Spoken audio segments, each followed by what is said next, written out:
Hare Krishna, Prabhu Damadaji. Hare Krishna.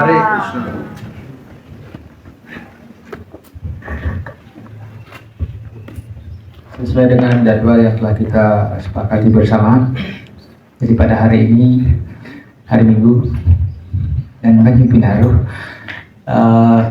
sudah mungkin 1 bulan lebih kita sudah persiapkan pertemuan ini untuk bersama-sama kita lebih mendekatkan diri kepada Sri Krishna lewat Sri Krishna Meditation, meditasi pada Sri Krishna. Dan pertama-tama saya ucapkan banyak terima kasih atas semangat Prabhu Damadaji, sehingga saya sendiri pun termotivasi untuk juga semangat. Jadi karena Prabhu Damadaji saya disemangatkan, kemudian kepada tim yang telah bekerja keras yang dipimpin oleh Prabhu Srinidhi untuk menyiapkan tempat ini. Beliau lebih semangat dari saya gitu. Entah kenapa gitu. Jadi sehingga pertemuan ini bisa terrealisasi seperti sekarang ini, dan juga kepada semua penyembah, tim persat, pribadi pusat yang seharusnya kita bawa persat, dan juga mungkin entah dari mana dapat donation. Saya tidak tahu, tiba-tiba sudah ada persat. Jadi terima kasih banyak, kita ucapkan semua terima kasih kepada semua penyembah dalam segala kontribusi, baik secara fisik maupun non fisik, pikiran dan pikiran dan fisiknya itu. Yang jelas kita semua saling memotivasi, saling menyemangatkan untuk agar bagaimana kita itu mempunyai keyakinan yang tambah kuat kepada Sri Krishna, tidak pernah menyimpang seperti itu. Dan kehidupan di dunia material ini perlu toleransi, tetapi ada hal-hal prinsip yang tidak boleh memang kita gadaikan. Jadi kita akan segera mulai acara ini sesuai jadwal jam 11. Yang pertama ada sedikit teori tentang meditasi, latar belakang dan tujuan dari kenapa kita melakukan ini. Tidak terlalu banyak karena di grup sudah banyak sekali filsafat ataupun teori-teori yang kita share seperti itu, dan juga di medsos juga banyak teori-teori tentang meditasi ya. Jadi kita lebih banyak praktek di sini karena teori sudah banyak di grup. Jadi sebagaimana tradisi Vaishnava, mari kita ucapkan pranam kepada guru. Om Magyanati Mirandasya Jananjana Salakaya Chakshurumilitam Yena Tasmai Sri Gurave Namaha. Om Sri Chaitanya Manobhistam Stapitam Yena Bhutale Swayam Rupa Kadamayam Dadati Swapadantikam. Vandeham Sri Guru Sri Yuta Padakamalam Sri Guru Vaishnavamcha Sri Rupam Sagrajatam Sahagana Ragunatam Itam Tam Sajivam Sadvaitam Saurgam Paridina Sahitam Krishna Chaitanya Dewa Sri Radha Krishna Padam Sahagana Lalita Sri Shakamitam Sya. He Krishna Karuna Sindhu Dinabandhu Jagatpate Gopisa Gopika Kanta Radha Kanta Namastute Tapta Kancana Gaurangi Radhe Vrindavaneshwari Vrishabhanu Sute Devi Pranamami Hari Priye Vancha Kalpatarubhyascha Kripa Sindhubhya Evacha Patitanam Pavanebhyo Vaishnavebhyo Namo Namaha. Jaya Sri Krishna Chaitanya Prabhu Nityananda Sri Advaita Gadadhara Sri Vasari Gaura Bhakta Vrinda. Hare Krishna Krishna Krishna Hare Hare Hare Rama Rama Rama Hare Hare. Jadi Hare Krishna, Prabhu Damadaji. Kenapa kita berkumpul di sini dan melakukan meditasi? Saya singkat cerita aja. Karena dilatar belakangi oleh rasa jengah, istilahnya. Pertamanya rasa jengah gitu. Jengahnya kenapa? Kita sebagai penyembah itu, saya sendiri punya rasa jengah biar kita banyak punya pengetahuan tentang hal-hal yang berhubungan dengan spiritual, walaupun tidak semua kita praktekkan, paling kita tawang gitu silah. Yang ada mendakon hawa meditasi tawang, yang ada mendakon hawa ngerawuhan tawang gitu. Dan tubuh karang itu apa? Tawang gitu silahnya. Jadi saya ingin tuh penyembah itu, saya pribadi biar mengetahui baik pengetahuan yang kita praktekkan maupun mungkin pengetahuan yang tidak semuanya kita praktekkan seperti itu. Nah, juga itu salah satu latar belakang di mana saya mengharap penyembah itu seperti yang diinginkan oleh Srila Prabhupada, semaksimal mungkin all round supaya bisa, terutama yang berhubungan dengan katakanlah pernak-pernik spiritual seperti itu. Pernak-pernik spiritual itu mungkin ilmu tentang yoga, ilmu tentang healing, segala macam yang berhubungan dengan hal-hal yang bersifat metafisik seperti itu. Dan itu yang pertama. Yang kedua, melihat fenomena di mana kita nih di Bali, khususnya di Bali, masih sangat kental dengan mistis ya, masih sangat kental dengan hal-hal yang berhubungan dengan iskalun. Secara hukum karma bahwa orang Bali kebanyakan lahirnya di Bali karena faktor keterikatan, kan begitu, faktor keterikatan. Dimana pertama hari-hari kita ditanam di depan rumah, kan begitu, sehingga kita rindu sekali untuk pulang. Ya, kalau di dalam peradaban Weda mungkin hanya ke Gangga, dibawa ke laut. Kalau orang Cina, orang Barat mungkin ke laut, sehingga tidak ada begitu kuat ikatannya terhadap rumah. Kalau hari-hari ditanam di rumah, maka ada kerinduan untuk pulang karena bagaimanapun juga itu adalah saudara yang kita ajak lahir, kan begitu. Seperti itu. Jadi sehingga ada keterikatan yang kuat. Yang kedua, setelah kita meninggal, kita dikremasi, kemudian apa yang disebut dengan ada kremasinya, ada apa namanya itu, negara gunungnya, ada nyekah seperti itu. Dari kremasi menghancurkan Panca Mahabhuta, kemudian negara gunungnya itu menghancurkan Pancatana Mantra sampai akhirnya ngeraja Gelinggih, lalu dilinggihkan ke Sanggah lagi, kan gitu. Sudah kemanapun rohnya pergi ditarik. Ya, mereka punya ilmu untuk menarik roh, menarik roh untuk melinggih di orang dua ataupun orang dulu. Kalau di Indonesia penida orang dua, kalau di Bali orang dulu. Ya itu tergantung adatnya. Itu artinya ada keterikatan yang kuat sekali gitu. Dengan keterikatan itu, karena kita sang roh mempunyai anuswatantra, kebebasan kecil untuk memilih.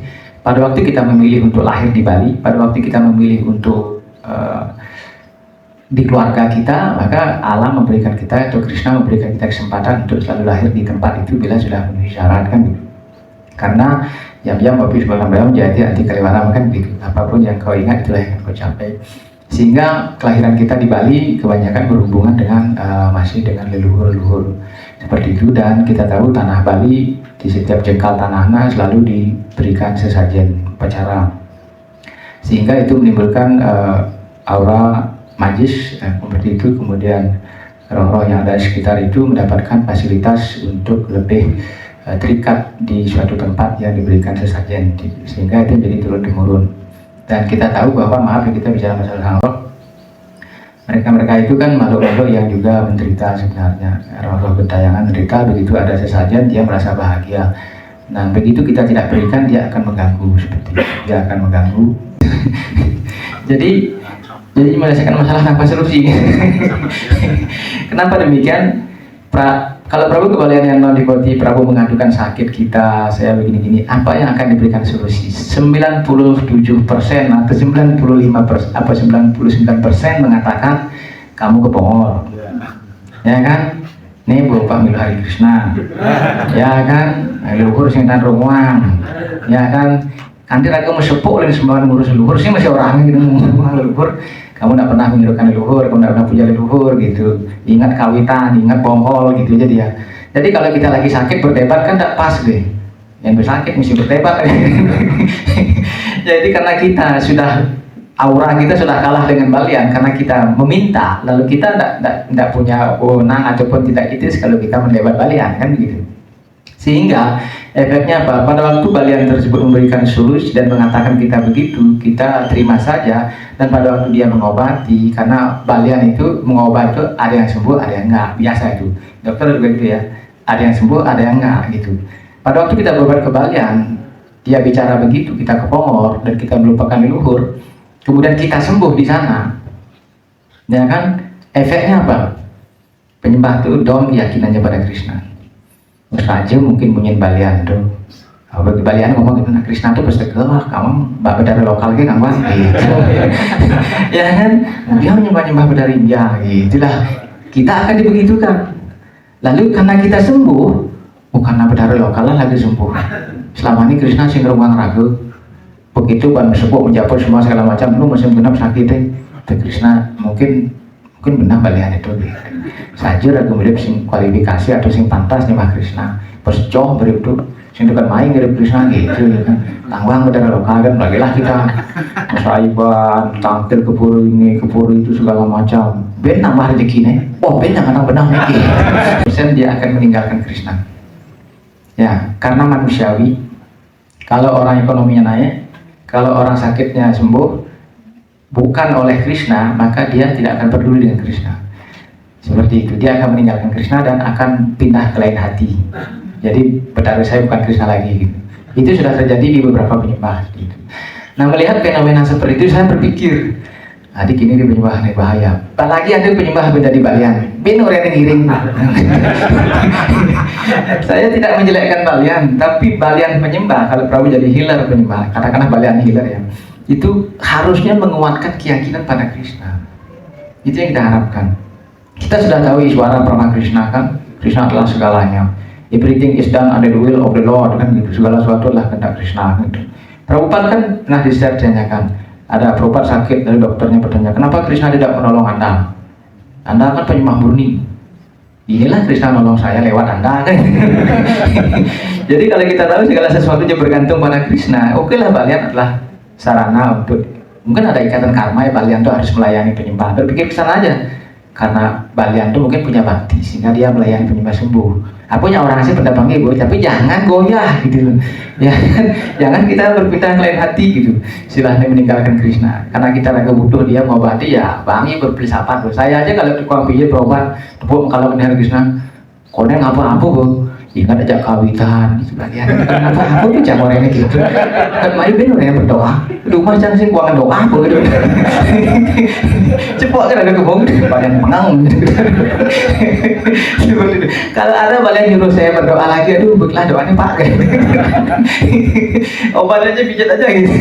Gitu kadang-kadang balik itu melihat kita dia sudah kaget. Pikir kita sudah kepungor orang Krishna itu sudah karena didengungkan di medsos itu penentang leluhur gitu.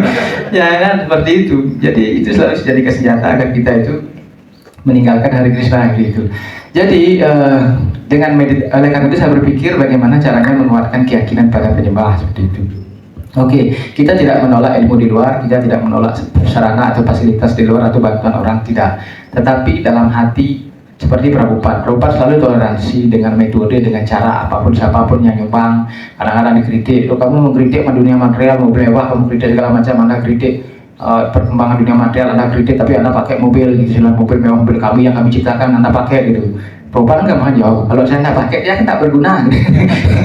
Karena saya pakai, biar dia berguna gitu. Mumpung bade gitu istilahnya kan. Nah seperti itu, jadi apapun yang terjadi dengan kita, saya berharap penyembah itu jangan meninggalkan Krishna. Prabu kan yakin Krishna Tuhan, segalanya adalah kehendak beliau. Cuma beliau mempunyai jaringan-jaringan karma dengan berbagai macam. Mungkin karena ada ujian buat kita, cinta kita diuji sama beliau dengan sakit, dengan seperti itu.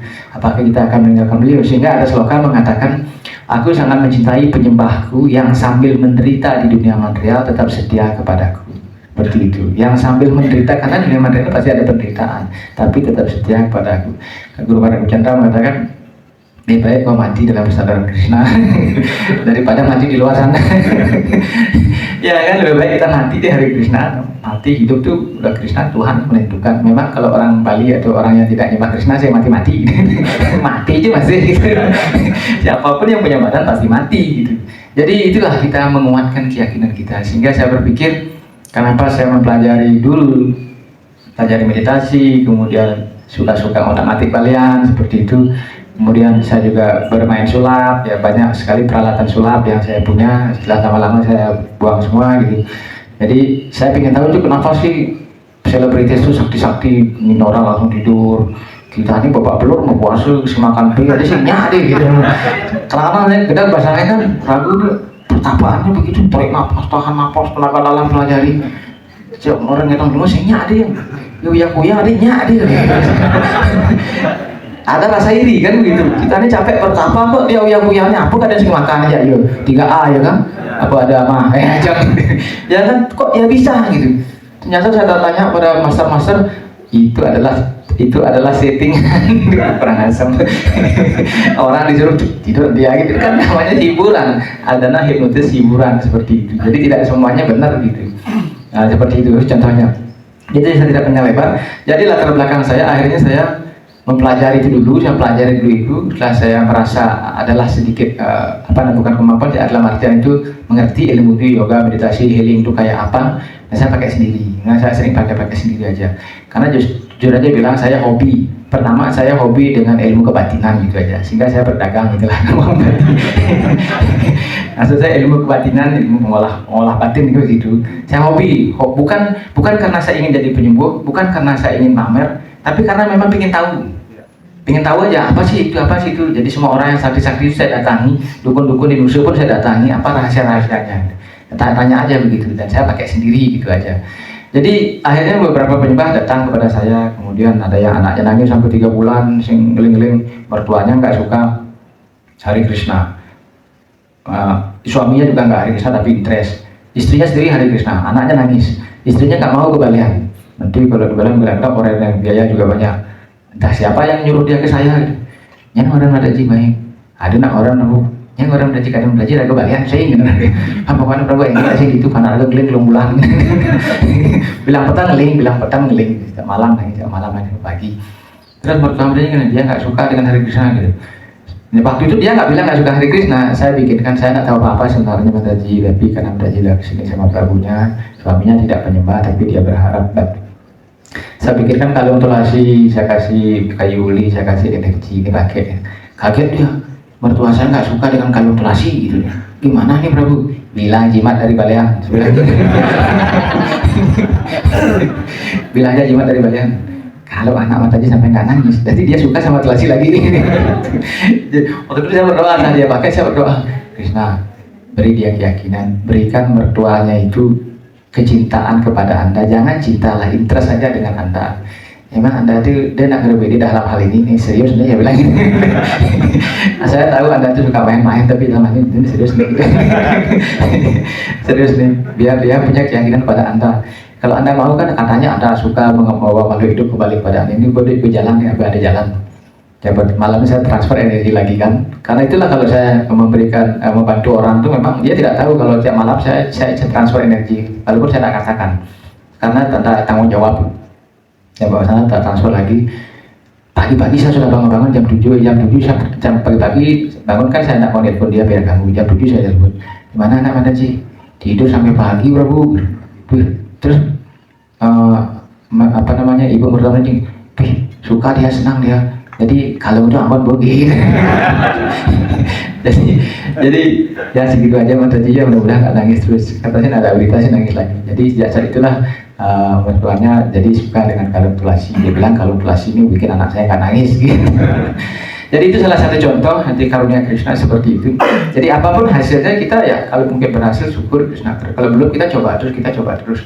Kadang-kadang Krishna itu memang menguji kita, kesetiaan kita, meditasi kita seperti apa, ataupun ketabahan kita dalam menerima hasil yang diberikan oleh Krishna. Nah seperti itu salah satu latar belakang Prabu Mataji. Jadi sehingga kemudian ada keinginan untuk, saya berpikir saya tidak mau melayani penyembah dalam hal ini karena satu, maaf ya Prabu ya, saya memang jujur aja bilang karakter jelek saya adalah saya tidak suka melayani banyak orang, jujur aja bilang. Tetapi begitu saya lihat di medsos, layanilah penyembah Maharat Korbina mah pelajaran, adin naikin depok di adin naikin depok melayani penyembah sama dengan melayani Krishna itu depok seperti itulah. Jadinya saya bilang sama istri saya, saya putuskan dah menurunkan ilmu kanuragan. Padahal kamu dukung ya, saya bilang gitu. Ya Prabu, upaya tak saya dukung, gitulah dia. Yang penting itu baik untuk penyembah ya, saya cuma bantu aja. At least pertama bukan apa-apa. Pertama Prabu tidak katrok dengan ilmu meditasi, yang sudah paham syukurlah. Yang lain kita tidak asing dengan hal-hal seperti itu. Yang kedua, bagaimana teknik Prabu menyembuhkan diri dan orang lain seperti itu, tahu caranya tahu Prabu, yang penting tahu caranya. Masalah hasil kan semua orang sih Tuhan yang menentukan gitu. Jadi seperti ada yang saya posting itu, ada begini guna, ada getar segala macam tuh, hilar-hilar seperti itu tidak semua juga begitu Prabu. Jadi karena dia promosi, yang bergetar itu hanya dipromosikan seperti itu. Sama seperti orang hipnotis, yang maulah yang dipromosikan, masa yang nggak mau kan mata ya gitu. Jadi tidak semua, karena semua orang punya medan energi yang berbeda-beda. Tetapi kalau pada waktu kita tahu tekniknya kita tahu, energi pasti masuk. Cuma ada yang merasakan ekspresi dengan ekspresi tertentu, ada yang diam seperti, tapi energi tetap bekerja. Karena tubuh manusia itu punya medan energi yang disebut medan energi yang cerdas gitu. Kalau dia tahu cara ngolahnya, dia diberikan stimulasi, kemudian dia bisa bekerja otomatis mencari posisinya seperti itu. Ada yang ekspresi getar, ada yang ekspresi bergoyang, ada yang enggak seperti itu. Itu tidak menjadi poin bahwa energi itu enggak bekerja seperti itu. Jadi itu latar belakangnya Prabhu Damadajis. Mudah-mudahan dengan meditasi Krishna, kenapa saya berikan meditasi Krishna, karena Prabhu sudah tahu di luar itu banyak sekali meditasi. Jadi kita kalau meditasi sampai tarik napas, tahan napas seperti itu, kita memikirkan sesuatu di bawah sadar kita, itu akan muncul nanti pada waktu kita meninggal. Gitu. Jadi kalau kita meditasi warna, ini Prabhu mati jadi warna pink, ya kan begitu. Jadi lebih baik kita meditasi Krishna, sehingga otak kita merekam Krishna, yaitu tujuannya. Jadi kalau Prabhu nanti ada yang menjadi healer, saya berharap jadi jadilah healer penyembah Krishna, walaupun mungkin Prabhu tidak vulgar ya. Healer Hari Krishna gitu, tidak seperti yang saya maksudkan gitu. Healer apa Wisnu seperti itu, tetapi kalau ada penyembah berobat, jangan suruh miring, nanti dia miring nanti. Ya gitu. Yakinkan pada Krishna, yakinkan itu yang saya inginkan seperti itu. Yakinkan dia pada Krishna, Prabhu sendiri juga harus yakin pada Krishna gitu loh. Jadi seperti Guru Maharaj mengatakan, bebas mati di hari Krishna gitu. Mati hidup kita di hari Krishna, demi Krishna, jangan mati di ya seperti itu maksudnya. Jadi tujuannya begitu, menguatkan keyakinan itu pada Krishna. Kalau mari kita berperang, ambillah gendiwamu. Seperti itu. Lawan dengan lebih rajin meditasi. Seperti itu. Kalau Prabhu rajin meditasi, manfaatnya adalah Prabhu punya cahaya, medan energi Prabhu semakin membesar. Nah, energi yang lebih rendah itu dia tidak berani dekat. Awalnya mungkin perlu perjuangan. Kalau rajin terus meditasi setiap hari, Prabhu memperbesar medan energi Prabhu. Apalagi ada campuran energi rohani Sri Krishna yang kita terus meditasikan. Ada makhluk lain dia langsung gitu. Kewah bawa ini dari buah bawa menah gitu. Kalian benah gitu, kalian aneh gitu. Nah itu ya positifnya. Makanya kita perlu rajin meditasi, sehingga otomatis makhluk-makhluk astral yang jahat itu hanya untuk menjadikan kita jadi anak buah itu, dia akan meninggalkan kita, sehingga Prabhu tidak diganggu dan bisa lebih setia dan cepat produktif pada kita. Jadi begitu. Nah, ada penampakan. Jadi tidak banyak teori Prabhu Damadajis. Demikianlah tujuannya yang ingin saya sampaikan dengan meditasi. Satu manfaat meditasi adalah kita lebih tenang, merubah karakter lebih baik. Kalau Prabhu meditasi dengan benar, dengan bagus, dengan tarik nafas yang bagus dan flow, lega, nanti Prabhu akan merasakan karakter Prabhu berubah. Berubahnya apa? Lebih sabar, lebih ikhlas menerima keadaan yang ada. Biasanya ngomelin suami awalnya penglimu dan dimisbok gitu. Ya, karena suami selalu di posisi salah. Jadi kadang-kadang kita juga akhirnya suami itu, nah punya orang asing itu digagalkan. Nanti cuma disebut gitu. Ya seperti itu. Jadi kadang-kadang dulu kita mungkin komplain, tidak mau didikte, tidak mau dinasehati, tidak mau. Lama-lama dengan meditasi Prabhu bisa, oh gitu karakter, nah maksud dia baik sebenarnya. Kadang-kadang kita bisa melihat positifnya. Nahilo maksudnya ada, nah istri saya maksudnya jahat, maksudnya istri saya begini. Jadi ada penerimaan yang lebih ikhlas gitu. Itu manfaat meditasi seperti itu. Jadi kemudian ada rasa kasih sayang yang lebih dalam kepada Krishna dan otomatis kepada yang lainnya. Itu sebenarnya lebih merubah ke karakter kita. Memang berjapa apa semua sudah gitu, tetapi ini sebagai alat bantu untuk lebih mendekatkan diri dan merubah karakter kita. Kalau banyak alat bantu kan lebih bagus kan begitu. Seperti itu. Jadi tidak merubah apa-apa bersih-bersih yang sudah ada dalam saran Krishna. Sebagai amanah bawahan batu kan, berpikirlah tentangku. Mungkin kita menerapkan bahwa kita amanah bawahan batu. Dan demikian Prabhu Damadajis. Jadi Prabhu nanti akan merasakan sendiri, karena ini adalah ilmu yang harus dipraktekkan, maka sering-sering latihan. Yang kedua nanti bukan saya langsung teori aja. Yang ini sesi pertama meditasi. Sesi kedua nanti adalah penyerap energi alam semesta. Ini sesi balian, sesi healer gitu. Healer perlu tahu juga. Nanti penyerap energi alam semesta, nanti ada kepekaan tangan latihan. Karena kita menyerap energi, kita punya energi itu dibesarkan. Kadang penyembah itu engkena nganggur nih Prabu gitu. Kengken caranya nganggon. Penyembah kan udah berjapa, udah berpuasa, punya energi. Semua makhluk itu punya energi, tapi penyembah lebih besar energinya. Gitu. Lalu kita latihan lagi, buka cakra segala macam, dia lebih membesar. Terus kengken caranya nganggon, gitu silahkan. Kalau mau nganggon, kalau Prabu tidak mau nganggon, sebenarnya cukup meditasi dan berubah karakter Prabu sendiri. Tenang, damai, pokoknya jadi babaji lah. Rumah sakit nyesel itu rumah. Nah, ibu pendidikan rumah gitu. Nah, itu karakter pertama itu udah jadi babaji. Jadi dia ya sudah cukup meditasi. Nah, makanya banyak orang yang Cergede Brahma menyepi, dia meninggalkan keramaian karena dia ingin tenang sendiri. Ya, seperti itu. Jadi orang tak mau kebesaran, tidak boleh. Nah, tingkatan kita kan ada babaji itu. Seperti barang kesadaran dari babaji ke kamar mandi dia bersat, saya ada dalam celana gitu. Tengkorak manusia dipakai bersat gitu. Saya ada ngide gitu. Itu tingkatan babaji. Nah, sesi pertama itu healing meditasi diri sendiri. Si punya energi sendiri, kembangkan sendiri, dia punya aura. Dia kalau orang datang, misalnya orang lain teduh, tenang gitu. Jadi dia pakai sendiri, nak memakai orang lain. Nah, kalau Prabu ingin memakai energi Prabu untuk orang lain, membantu orang lain, ada sesi tadi itu, ada Prabu latihan kepekaan tangan. Dari manapun itu semua ilmunya sama. Prabu tidak perlu tergiur ilmu di luar, sama tekniknya. Jadi Prabu belajar kepekaan tangan, nanti buka cakranya di sini. Ini kan 5 cakra, 1, 2, 3, 4, 5, 6, 7, ini juga 7 cakra juga ada di sini kan. Nah, itu kita tidak perlu hafal-hafal banyak-banyak gitu. Kalau punya tahu ya kan cek nanti di teori. Nah, kemudian itu lalu ada tekniknya, gosokkan tangan seperti itu. Kemudian mengemas. Setelah kita nyerap energi langsung saja, kita lihatkan nanti. Itu bukan hal yang remeh loh. Kadang-kadang kita nggak sepele, oh kok gitu-gitu aja. Tapi begitulah caranya energi itu keluar nanti lewat tangan. Seperti itu. Jadi Prabu menyerap dengan tangan, Prabu mengeluarkannya dengan tangan. Tangan adalah keluar masuknya energi. Seperti itu. Jadi kalau Prabu ingin menyalurkan energi Prabu dan apa? Nah, Prabu sudah punya energi, lalu Prabu salurkan ke orang lain. Ada tekniknya dengan diam begini, ada tekniknya dengan bergerakkan, ada tekniknya dengan laser begini, nembak dengan laser, tekniknya seperti itu. Nah, Prabu bisa membuka cakranya dari atas, orang tersebut nembak cakranya dengan sentuhan energi Prabu. Nah, dia punya ekspresi nanti seperti itu. Jadi latihan tangan ini yang paling penting kalau Prabu mau menjadi healer. Bukan hanya di sini, tapi di sini juga Prabu akan bayangkan di sini juga nyala. Karena latihan itu setelah kita latihan sendiri di sini, kita kadang-kadang pohon, gimana rasanya, kemudian meja, lama-lama jadi bodoh kita. Memang begitu. Kalau memang latihannya kayak teman saya ada cuma kenal dengan TikToknya Mario Karang Balian itu. Waktu dia belajar latihan tuh, saya anggap dia bodoh. Sangka, saya di rumah sangka kan, kok tidak ada energinya? Pengen aja mau kurang duitnya, ya rohani itu mana bisa nembus? Oh gitu ya? Ya dia polos orang tuh hati. Setiap ada bantu akik, ini dingin nih. Ya dulu, oh di panas nih begini. Lalu saya gitu kan, aku ngerasa apa loh?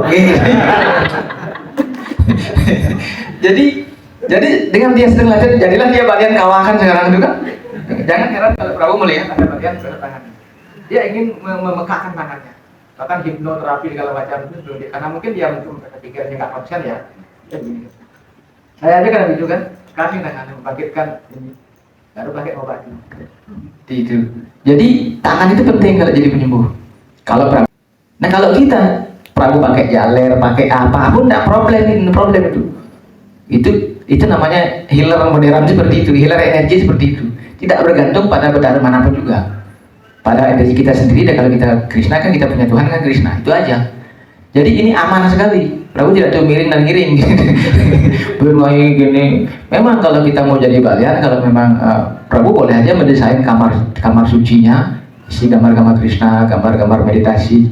Kalau si Mario Karang dia tidak isi berdarah apa, dia isi orang meditasi cakra seperti ini. Ini lebih fresh gitu loh daripada isi aneh-aneh ubah di orang. Ya kan, pribadi ini masih ada energi tubuh kita sendiri itu orang-orang, sehingga kalau lihat gampang cakranya apa itu healer energi itu begitu, dia tidak bergantung pada kamar suci gitu. Tapi kadang-kadang ada healer kombinasi. Setelah jadi healer begini, dia desain Bali, rupo segala macam, nyungsung lagi nedurang kini. Padahal nggak perlu begitu udah bisa, tapi kan namanya orang jualan kan produknya biar beda. Gitu. Ya jujur aja bilang, terus saya nggak jualan, jadi bisa ngomong bebas ya. Kalau orang jualan itu desainnya dong. Energi Prabu nggak perlu ada yang bawa dupa. Sebenarnya nggak perlu, sudah bisa gitu. Dengan energi aja sudah bisa.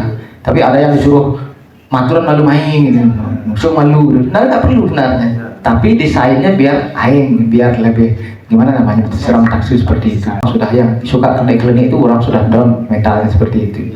Jadi silakan desain kamar sembahyang Prabu kalau Prabu jadi healer seperti apa. Kamar terapi maksudnya, kamar terapi. Kalau teman saya terapi kristal, tapi kristal lagi kristal namanya, dia kamarnya penuh dengan kristal, tidak ada berdarah di sana. Tempat tidurnya penuh kristal, karena dia pakai terapi kristal. Kalau ilmu pranic healing itu ada tingkat 3, dia tingkat 3 aja sudah tingkat master ya. Sehingga dia tempat tidurnya di bawahnya kristal semua. Lalu dia tidur, pasiennya tidur di atas kristal. Jadi dia pengeluaran energi dengan batu permata kristal. Lalu dia obati dengan kristal. Tangan kiri Pegang kristal untuk masukkan energi, tangan kanan pegang kristal untuk menekan. jadi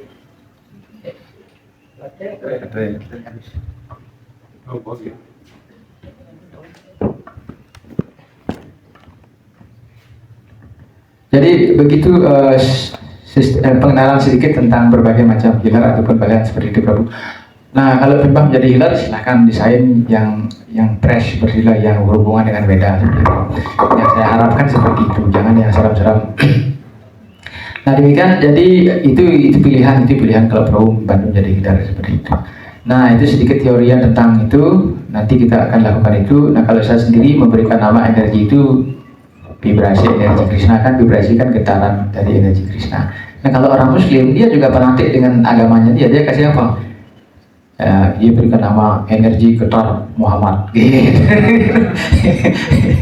Jadi sebenarnya semua energi itu prana dia ubah namanya, karena dengan cara begitu dia menarik orang masuk Islam gitu. Mungkin orang-orang yang sembuh di sana itu bisa berubah begitu. Itu teknik untuk menyampaikan ajarannya. Nah kita bukan cari pengikut untuk diri kita, tapi kita kan mengerti kebenaran. Tidak salah juga kalau kita vibrasi energi Krishna atau vibrasi yang lebih seram lagi dikit, vibrasi energi Narasingha. Waduh, Prabu jak sungsung warca Narasingha gede nyelegodok. Nah kalau balian di sedang itu Prabu Satya saya dukung. Dia ya fanatik dengan Narasingha, ya sekarang bangkit lemah Narasingha. Pokoknya begitu. Jadi ada yang sembuh tuh hormat sekali dengan Narasingha bro, sampai ngatur ngapu pejati segala macam sana. Ada yang dagang busung saya, anaknya sembuh di sana, dia pakai begini kan dia biasa, Prabu, dia polos langsung gitu. Pokoknya ada yang sembuh dia akan benar-benar setia pada Krishna, yang nggak sembuh menghina juga nggak berani kan begitu istilahnya, karena dia pernah berobat kan, apalagi dikasih tidak ada tarif yang mahal itu umpamanya kan, menghina pun dia nggak berani, tapi mungkin belum jodoh, paling tidak begitu. Jadi yang saya inginkan seperti Prabu Satya, jadi dia selalu setia kepada Narasingha. Dan bahkan dia punya asa gede Narasingha. Silakan Prabu yang mau melayani healer seperti itu contohnya yang saya harapkan. Tapi itu harapan saya bukan apa-apa kan. Tapi karena kita tahu tujuan hidup kita kan ingin kembali pada Krishna. Jadi sorry Prabu kalau kita ngobrolin Mas Liu udah denan. Jadi itu yang saya ingin sampaikan. Sesi pertama meditasi untuk diri kita sendiri, penyucian diri pada Krishna. Yang kedua nanti ada meditasi untuk berenergi di alam semesta, lalu kita belajar untuk menyalurkan energi dengan kepekaan tangan. Kemudian nanti kita akan saling berhadapan sesama penyembah, nanti tes rasanya seperti apa yang Anda rasakan. Kalau seandainya belum merasakan apa-apa, jangan pesimis, karena itu wajar, karena Prabu baru mulai. Jadi saya merasa aku Prabu. Tapi saya pengen penyembah pasti rasa di tangan itu ada yang kesemutan, ada yang seperti pegang bola, ada yang seperti karet rasanya. Mungkin Prabu ada kesiang-kesiangnya di sini seperti sebut perjalanan, itu perjalanan energi, macam-macam efeknya nanti. Dia energi nyata ada. Demikian Prabu Damadajis. Jadi saya tutup dulu dengan sila Prabhupada ki.